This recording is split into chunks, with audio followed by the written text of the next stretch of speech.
Hello and welcome to this brand new series all about AI, and in particular looking at how to control AI as the player. So if you don't know what this means, basically it's like Pikmin, where you will have a load of AI characters that we can control, give commands to tell them to go attack certain locations, defend certain locations, gather up, regroup, all those sort of things. So we're going to go through a process of how to create this and some good tips on how to actually just manage in general some AI behavior stuff. So let's jump in and take a look at how we achieve all of this.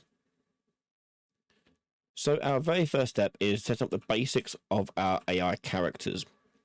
So I'm in the third person template here. We'll create just a game folder to store all our gaming, and we'll create an AI folder here. And in here, we're going to create a blueprint class of character, and we'll call this one BP, and we'll call this one NPC.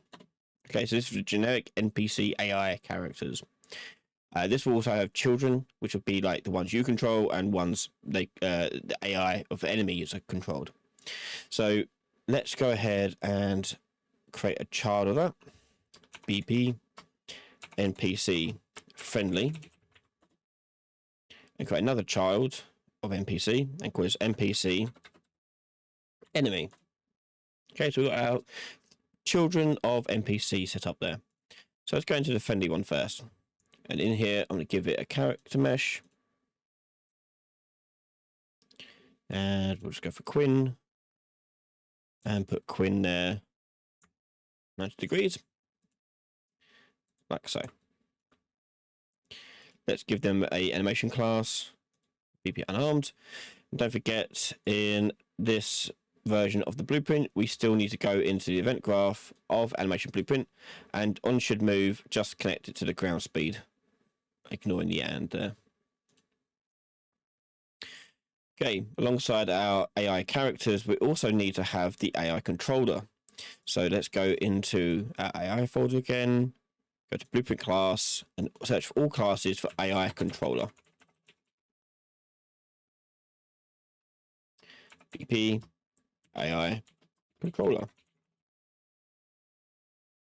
And whilst we're here, we want to tell our NPCs in general to use AI controller. So I'm going to come out of the friendly one and go into the parent one and go to class defaults and set the AI controller class to the one we just made.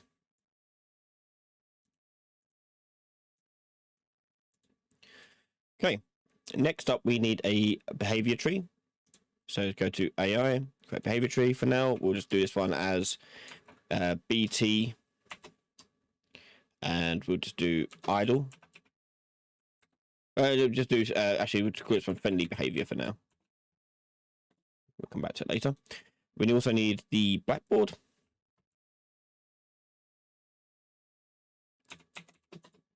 Like so. Okay, next up, we need to put in the nav mesh so our character can actually walk around and navigate the level. So let's go up to the top here, add a new actor. We can choose a volume, nav mesh bounds volume. And I'm going to stretch that out across our level here. Like so. If we hit P on our keyboard, we can preview the nav mesh. All very good there.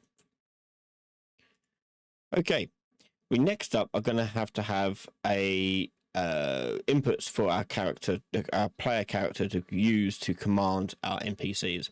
So let's go to the inputs folder. And the inputs here, we're going to create a new input action. I'm going to do IA command gather.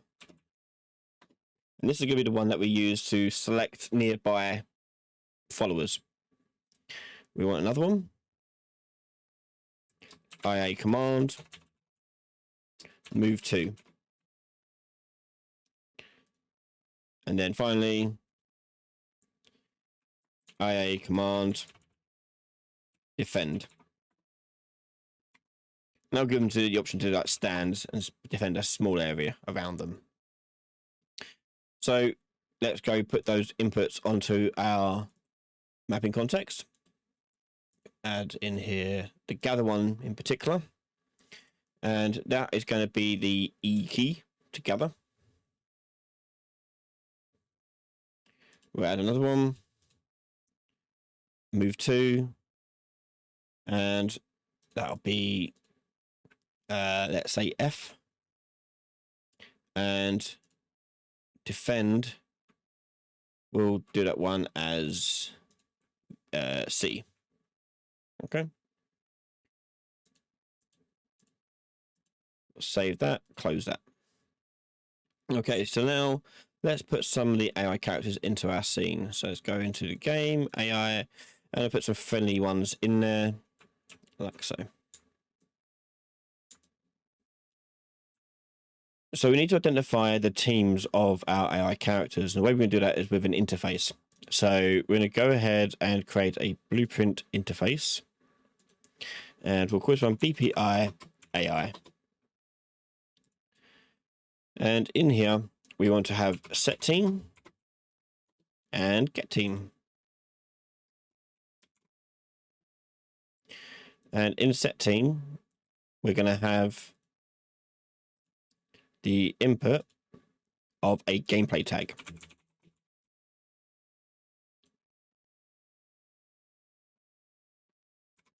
We'll call that team tag.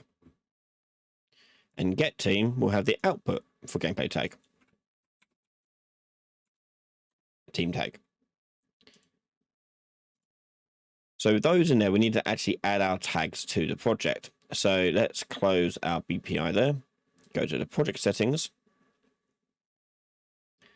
And we go to gameplay tags. And in manage gameplay tags, we're going to create a new one. And we'll call this one team friendly. And choose the source to be the default gameplay tags in E. A new target. Team dot enemy. A new tag. We can close all this, and we can now go back to our NPC. I'm going to go to the parent one, and on the parent one, we're going to go into class settings, add the interface for teams with the BPI AI, and in there you got get team, set team. If you just double click on set team, and then on team tag, drag out and promote to variable, you'll now create the variable that you need for all of this to work. So there's our team tag being done there, and we're going to go to get team. And in get team, we're going to output that team tag there. Okay. So get team, set team. You'll also want this on the player character as well, because you don't want them to react to you negatively as well. So find your player character and give that to your class settings in there too. So go to class settings, search for your interface, BPI AI. And once again, go into get team, set team, promote that to a variable. And get team, we'll plug that in. And you want to default these to the friendly one. So we go to team friendly. And then we go to the individual children of the NPC class. So NPC enemy. We're going to set their default team tag to team enemy. And then we're going to go to the friendly one and do something similar. Give it to the friendly team. There we go. So now we've got a team set up dynamic there. Next, I want to do is I want to be able to gather like characters near me. So we're going to go into our player character. And we're going to go into the event graph and search for the IA command gather. And this is going to allow us to hold down the key to select all the characters in a radius around us. And that radius will grow as the longer we hold the key up to a certain maximum. So on here, we're going to have started and ongoing playing a lot of the role here. And triggered will finally grab the collecting amount. So first things first, on started, I want to spawn in a gatherer. And for that, we're just going to go into... well, we could add component here, or we can add an actor. Either way, let's do a component. Let's do a bit different. So I started here. We're going to add component. We're going to add we'll do sphere collision. Add sphere collision. And to ourself, our relative transform, we're going to split that to 0, 0, 0, 0. But the sphere collision here, we'll promote that to a variable. and that'll be the gatherer selector. Okay, so we add this sphere collision to our character here, and then as we are ongoing, we're going to take the gather selector, that one we just made, convert that to validated get, and in ongoing, we're going to change its radius. Set sphere radius. And the sphere radius is going to be the elapsed seconds multiplied by the range clamped. So if I want to say a maximum range of 1,000, but I want it to take, or let's say 2,000, and I want it to take 5 seconds to get there, that's 400. Okay, so 400 per second.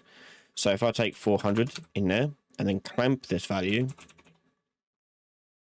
clamp the float between 0 and 2,000, our in sphere radius will go there. Okay. And then when it's triggered, so i.e. let go or completed, we are going to, on trigger here, grab all the overlapping actors of our gather selector. So gather selector, get overlapping actors of class. We want to choose NPC friendly. And we're going to promote this to an array of actors we've gathered. So we're going to do gathered friendlies. Now be triggered. Now, for this to work with the trigger started ongoing here, we need to change the input trigger for our command gather.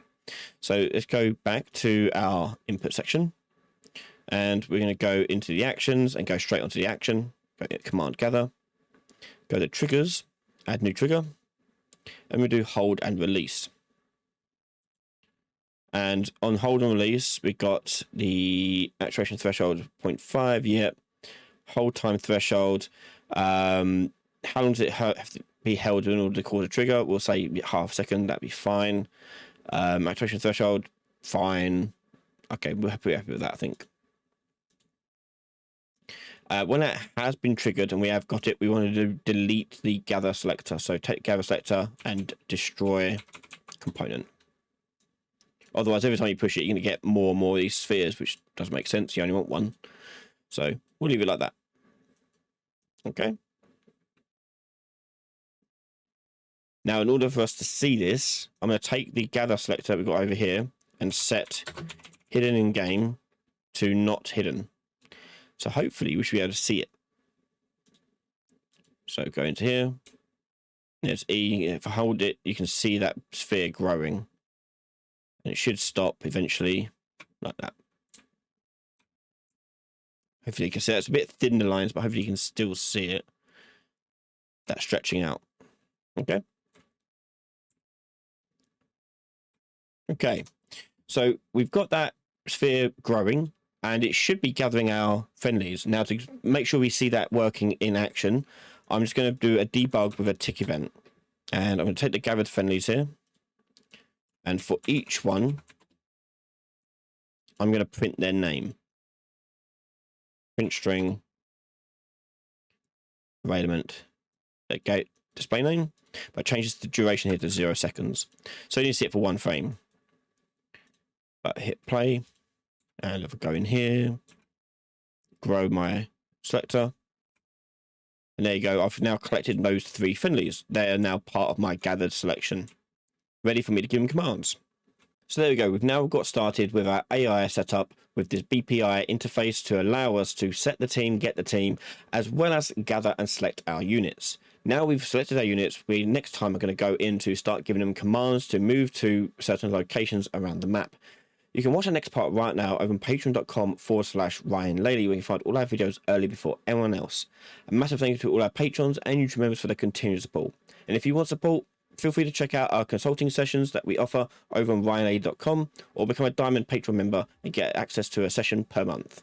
Thank you so much for your support. Thank you for watching, and I'll see you all next time. Bye, everyone.